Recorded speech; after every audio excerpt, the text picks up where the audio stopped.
Hello guys, welcome to my channel Edutech degrees. I hope you are doing well. So आज का हमारा topic है management accounting के descriptive question से related.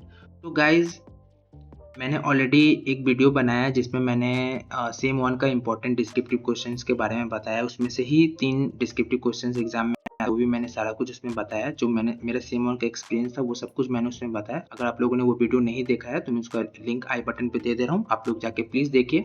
और मैनेजमेंट अकाउंटिंग जो सेम वन का, उसके लिए मैं सेपरेट वीडियो इसलिए बना रहा हूँ क्योंकि मैनेजमेंट अकाउंटिंग का कोई भी डिस्क्रिप्टिव क्वेश्चन हमें प्रोवाइड नहीं किया गया था। मैं जब सेम वन में था तब तो प्रोवाइड नहीं किया गया था। मैं आपका सेम वन मैंने दिया है फेब 2025 में, तब मुझे प्रोवाइड नहीं किया गया था मैनेजमेंट अकाउंटिंग का, और सारा सब्जेक्ट का प्रोवाइड किया गया था। उससे रिलेटेड मैंने वीडियो बना दिया है। और मैनेजमेंट अकाउंटिंग का प्रोवाइड किया गया था। अब आप लोगों को प्रोवाइड किया जाएगा कि नहीं किया जाएगा मुझे ये नहीं पता, बट मुझे नहीं किया गया था। बट कुछ भी हो, मैं आप लोगों को अपना एक्सपीरियंस बताता हूँ कि क्या एक्सपीरियंस रहा, क्या कैसा क्वेश्चंस आया, मैं सब कुछ बताऊँगा। और जो लोग अकाउंट्स के बैकग्राउंड से नहीं है, कॉमर्स के बैकग्राउंड से नहीं है, उनके लिए थोड़ा-सा हार्ड है। जैसे साइंस आर्ट्स लोगों के लिए थोड़ा-सा हार्ड है क्योंकि उनके लिए न्यू सब्जेक्ट है। तो लोग मुझे कमेंट कर रहे हैं कि कैसे करना है, क्या प्रिपरेशन करना है, तो वो सब भी मैं इसमें इंक्लूड करूँगा। तो गाइज़ देखो, पहले तो मैं ये बता देता हूँ कि ये भले हार्ड होगा आपके लिए, लेकिन इम्पॉसिबल नहीं है। मैंने साइंस बैकग्राउंड वाले लोग को, आर्ट्स बैकग्राउंड वाले लोग को मैंने एमबीए इन फाइनेंस लेते हुए देखा है, और एमकॉम करते हुए मैंने उन लोगों को देखा है। तो गाइज़ आप लोग को ऐसा घबराने का ज़रूरत नहीं है। थोड़ा-सा हार्ड लगेगा, लेकिन अगर आप थोड़ा-सा अच्छा से अगर प्रिपेयर करोगे, थोड़ा-सा आप अपने इसमें दिमाग लगाओगे, तो आपको ये अच्छा लगने लगेगा, ठीक है? मैं कॉमर्स का बैकग्राउंड से, मैंने जब 11 में स्टार्ट किया था, तो मुझे खुद हार्ड लग रहा था। लेकिन आज मैं जाके इस चीज़ से मतलब फ़ैमिलियर हो पाया हूँ कि हाँ, ये थोड़ा-सा ईज़ी है। अब मुझे सेम 2 में आएगा वो थोड़ा-सा और हार्ड लगेगा आपको। सेम 2 में भी आपका अकाउंटिंग रहने वाला है, उसमें शायद उसमें फाइनेंशियल अकाउंटिंग है। तो आपको घबराने का ज़रूरत नहीं है। अगर आप चाहते हो कि मैं सिर्फ़ पास हो जाऊँ मैनेजमेंट अकाउंटिंग, या आपको शायद एमबीए इन एचआर या ऑपरेशंस या कुछ एमबीए इन कोई और स्पेशलाइज़ेशन लेना है, आपको एमबीए इन अकाउंटिंग नहीं करना, आप चाहते हो कि एमबीए इन फाइनेंस, मतलब ये जो फाइनेंस का जो सब्जेक्ट है उसमें आप किसी तरह से टान-टून के पास रहो। तो गाइस, टान-टून के पास होने के लिए आपको 40% चाहिए आउट ऑफ 70, जो कि 28 होता है। लेकिन एक मतलब रिज़ल्ट में ये एक चीज़ सब्जेक्ट में अगर कम दिखेगा तो अच्छा नहीं लगेगा, क्योंकि ये आप हायर स्टडीज़ कर रहे हो ना, तो ये अच्छा नहीं लगेगा। तो मैं जिस तरह से आपको अगर बताऊँगा प्रिपरेशन करने के लिए, अगर उस तरह से प्रिपेयर करोगे तो आपको आराम से 50% आ जाएगा, ठीक है?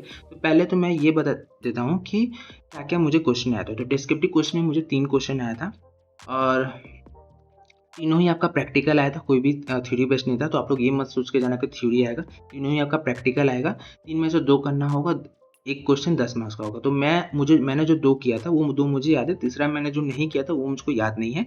तो मुझे एक आया था आपका जर्नल, ये बहुत इंपॉर्टेंट है, मैकेनिक्स ऑफ अकाउंटिंग, ये आपको आएगा ही आएगा। और दूसरा है आपका accounting of material cost, journal आपको इस सब्जेक्ट या इस यूनिट में मिल जाएगा, यूनिट 3 में। और एक दूसरा है अकाउंटिंग ऑफ मटेरियल कॉस्ट। तो ये अकाउंटिंग ऑफ मटेरियल कॉस्ट में मैं कंफर्म नहीं हूँ, क्योंकि ये चेंज कर सकते हैं। इसकी जगह वो overhead, marginal costing, standard costing, budgetary, मतलब बजटरी अकाउंटिंग नहीं, स्टैंडर्ड कॉस्टिंग, ये सब में से वो लोग दे सकते हैं।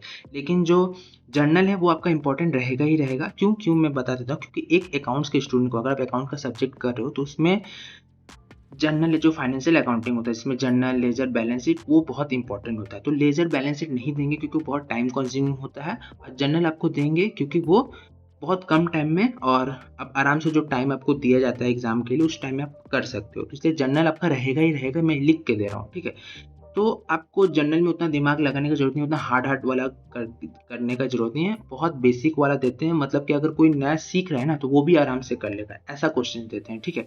तो आपको अगर जो एलएमएस पे वीडियो है जनरल का, या फिर जो लाइव क्लासेस हो रहा है, अगर उससे समझ नहीं आ रहा, आप यूट्यूब ओपन करो, यूट्यूब में लिखो जनरल फ्रॉम बेसिक, वो आपको वहाँ से वो जो बेसिक में जो सिखाएँगे, बस वो सीख के आ जाओ, एग्ज़ाम दे दो, आपका हो जाएगा, ठीक है? तो अब मैं बता देता हूँ कि आपको 50% कैसे लाना है। पहले तो आपको बुक का जितना भी सेल्फ असेसमेंट है, और एलएमएस का जितना भी सेल्फ असेसमेंट है, वो करो, क्योंकि आधा से ज़्यादा क्वेश्चंस वहाँ ही आने वाले हैं। सेक्शन ए में एमसीक्यू होता है, एमसीएमआर होता है, 50 मार्क्स का वो होता है, 20 मार्क्स का सेक्शन बी होता है, 70 मार्क्स का टोटल एग्जाम होता है, फाइनल एग्जाम।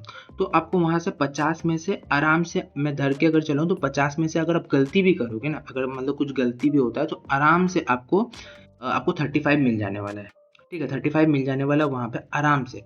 तो वहाँ पे आपका 35 हो जाएगा, क्योंकि वहाँ पे आपको एमसीक्यू करना है, एमसीएमआर करना। अगर वो अच्छा से प्रिपेयर करके जाते हो, आप सिर्फ बुक का और ये जो एलएमएस का सेल्फ असेसमेंट देख लेते हो, वो 35 वहाँ पे आ जाएगा, ठीक है?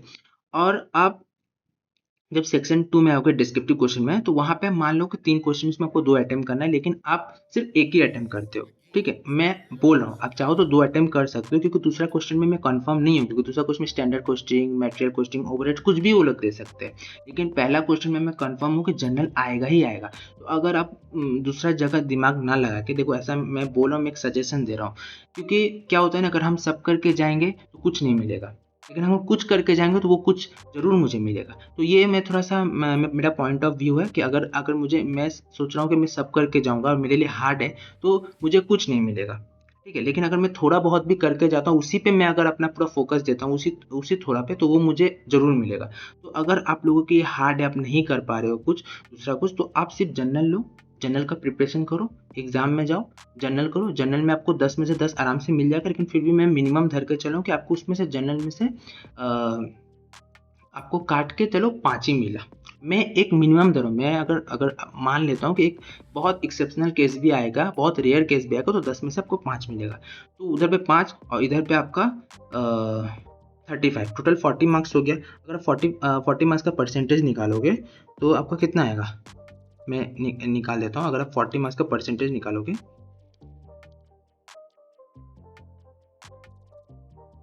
आपका 57% आ गया। मैंने 50% बोला था, मैंने 57% ला के आपको ये दिखा दिया किस तरह से 57% ना। तो आपको कहाँ-कहाँ फ़ोकस करना है मैंने आपको बता दिया, आप उस पे फ़ोकस करो। जनरल एंट्रीज़ आपका इस तरह से रहेगा, मैं आपको दिखा देता हूँ। और अगर आपको किसी तरह का भी डाउट आएगा, तो आप मुझे कमेंट कर सकते हो। और मैं ये वीडियो इसलिए बना रहा हूँ, क्योंकि मुझे बहुत सारे कमेंट आ रहे थे, जो फ्रेशर स्टूडेंट है, जो साइंस बैकग्राउंड से हैं, आर्ट्स बैकग्राउंड से या कॉमर्स बैकग्राउंड के नहीं है, उनके लिए ये न्यू मतलब उनके लिए न्यू सब्जेक्ट है, तो वो कैसे प्रिपेयर करें। तो गाइज़, कोई घबराने का ज़रूरत नहीं है, डरने का ज़रूरत नहीं है, उतना हार्ड नहीं रहने वाला है पेपर, बहुत ईज़ी रहेगा। सेम वन ऐसे भी ईज़ी रहता है। और आप मैंने जिस तरह से आप लोगों को जो-जो बताया कहाँ-कहाँ प्रिपरेशन करना है, अगर आप वो वैसे ही करके चल जाते हो, तो आपको आराम से मोर देन 50% आ जाएगा। तो गाइज़, अगर फिर भी अगर आपको कोई भी किसी तरह का भी डाउट है, तो आप मुझे कमेंट कर सकते हो। और गाइज़, प्लीज़ सब्सक्राइब कर दो गाइज़, मैं बहुत मेहनत कर रहा हूँ आप लोगों के लिए, हाँ, मतलब सब कुछ ईज़ी करने के लिए। तो गाइज़, प्लीज़ सब्सक्राइब कर देना, और वीडियो अच्छा लगे तो लाइक कर देना। अगर आपको किसी फ्रेंड को शेयर करना है तो प्लीज़ शेयर कर देना। Thank you so much. मिलते हैं नेक्स्ट वीडियो में।